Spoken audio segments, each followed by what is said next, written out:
पीले दांत वाली बहू। रंजना कभी ब्रश नहीं करती थी। उसे कितनी बार उसके माँ बाप ने डांटा, लेकिन उसका कोई असर उस पर होता ही नहीं था, जिस कारण से उसके दांत पीले पीले हो जाते हैं। शादी के बाद। अरे बहू, वैसे तो तुझ में कोई कमी नहीं है, पर तेरे दांत दांत इतने पीले कैसे हैं बेटा? कैसे है मतलब? कोई सर्जरी थोड़ी ना कराई है। वो तो क्या नाम, मैं ब्रश नहीं करती थी तो पीले हो गए। अब क्या करूं? आप कहें तो लाल करवा लूं या फिर काले? यार ये क्या है, क्यों माँ से लड़ रही हो? लड़ रही हूँ? अरे मैं लड़ रही हूँ या ये बोल रही है कि दांत पीले हैं, पीले। अरे तपस्या थोड़ी ना की है इन्हें पीले करने के लिए। बकायदा ब्रश नहीं किया है 20 साल तक, तब जाकर। छी, कैसी बात कर रही हो? ये उस वक्त तो पीले नहीं थे जब हम लोग तुम्हें देखने आए थे। अरे तब साफ करवा लिया होगा डेंटिस्ट के पास जाकर। अब देखो कैसे पीले पीले लग रहे हैं। रंजना सास की तरफ गुस्से से देखती है। फिर शुरू हो गई पीले पीले पीले। अरे पीले तो तब भी थे जब मेरे हाथ का रसगुल्ला उड़ा उड़ा कर खा रही थी और बोल रही थी, लड़की नहीं गुणों का खजाना दे रहे भाई साहब आप। खैर, अब वो लोग करते भी तो क्या करते, पीले दांत वाली बहू पल्ले पड़ी थी तो झेलना तो था ही। एक दिन कीर्तन में रंजना गाना गा रही थी। अरे कमला बहन, माँ का द्वार है, यहाँ तो सब शुद्ध होकर आते हैं, फिर अपनी बहू को ब्रश भी नहीं करवाती तुम। दूर से पीले पीले दांत भक्ति में बाधा उत्पन्न कर रहे हैं। अरे कोई 2 साल की बच्ची थोड़ी ना लेकर आई हूँ मैं बहू बनाकर। अच्छी खासी लड़की है, अरे कैसे करवाऊं ब्रश? ये तो उसे खुद करना चाहिए ना। अब माँ बाप तो इसके जैसे तैसे निपटा दिए, ये नहीं सोचा कि सास कैसे संभालेगी। सास बहू को लेकर घर आ जाती है, लेकिन सोच लेती है कि अब इसे लेकर कहीं नहीं जाएगी। अगले रोज बहू कहती है, अरे क्या हो गया, मंदिर नहीं जाना क्या? कीर्तन का वक्त हो रहा है। मेरी मधुर वाणी से कान्हा जी जागते हैं और सोते हैं। आप तो जानती है ना उनकी भक्ति में कितना मन लगता है मेरा। वो क्या है ना, तबीयत ठीक नहीं लग रही है मेरी, आराम करूंगी मैं। तबीयत ठीक नहीं लग रही?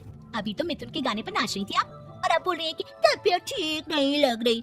अरे भक्ति में मन लगा लो सासू माँ, ऊपर जाना है, क्या मुंह दिखाओगी आप? हाँ, सास को बहू की बात पर गुस्सा आ जाता है। मैं क्या मुंह दिखाऊंगी, इसकी चिंता तो ना कर, समझी?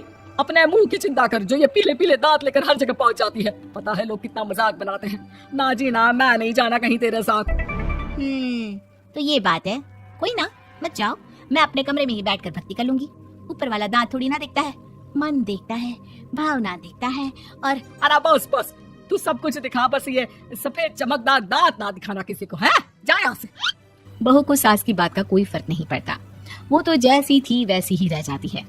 सुबह नहाकर किचन में खाना बनाना, फिर खाना खाना, कीर्तन भजन करना और सो जाना। एक दिन, माँ जी मैं सहेली के घर जा रही हूँ, शाम को लेट आऊंगी। हाँ हाँ तो जाना, मैंने कौन सा तेरी आरती करनी है घर पर बैठकर। रंजना सहेली के घर जाती है, जहाँ वो पार्टी में जाने की तैयारी कर रही होती है। अरे शिखा, कहाँ जाने की तैयारी कर रही है? मैं गलत वक्त पर आ गई क्या? अरे नहीं यार, उल्टा सही वक्त पर आ गया। मैंने ये साड़ी और ज्वेलरी निकाली है यार, शाम को इनके ऑफिस की एक पार्टी में जाना है। बताना कैसा लग रहा है ये सब? नहीं यार, इस ड्रेस के साथ तो वो वाली ज्वेलरी अच्छी लगेगी। हाँ हाँ सही बोल रही है, मैंने ध्यान ही नहीं दिया। वैसे तो हमेशा से मस्त फैशन सेंस रखती है। तो बड़ा जाती होगी ना पति के साथ पार्टी में। रंजना कुछ नहीं बोलती, बस सोचती है कि यार काश ये बात सही हो जाती, पर मैं क्यों नहीं जाती पार्टी में? क्या इन लोगों की कोई पार्टी होती नहीं होगी? रंजना घर आती है और रात में पति से सवाल करती है, एक बात बताइए, आप मुझे किसी पार्टी में क्यों नहीं ले जाते? क्या आपके यहाँ ऑफिस में पार्टी नहीं होती? पति बेचारा क्या कहता कि दांत पीले हैं तुम्हारे इसलिए।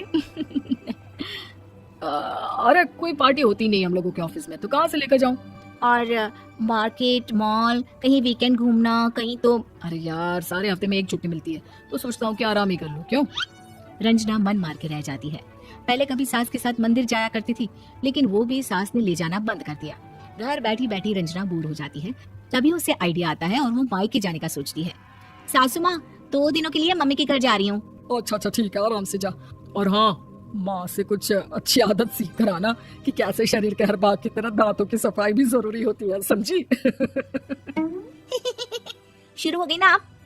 वो लोग आपकी तरह नहीं है कि छोटी छोटी बात का बतंगड़ बना दे। उन लोगों के लिए मैं मायने रखती हूँ, ना कि मेरे पीले पीले दांत। रंजना माँ को बिना बताए उन लोगों को सरप्राइज देती है, लेकिन जैसे ही वो दरवाजे पर पहुंचती है, अंदर देखती है कि घर वाले कहीं जा रहे होते हैं। अब माँ, काश रंजना दीदी के दांतों वाली प्रॉब्लम नहीं होती, तो वो भी हम लोगों के साथ चलती ना बुआ जी की बेटी की शादी में। हाँ बेटा, लेकिन अब उसे कौन समझाए कि उसको उसके पीले दांत नहीं दिखते, लेकिन उसके आसपास के लोगों को कितना एम्बैरेसिंग फील कराते हैं। मुझे तो कितनी बार उसके स्कूल की टीचर ने शिकायत की कि उसके साथ कोई लड़की बैठना भी नहीं चाहती, और ना ही कॉलेज में कोई उससे बात करना चाहता था।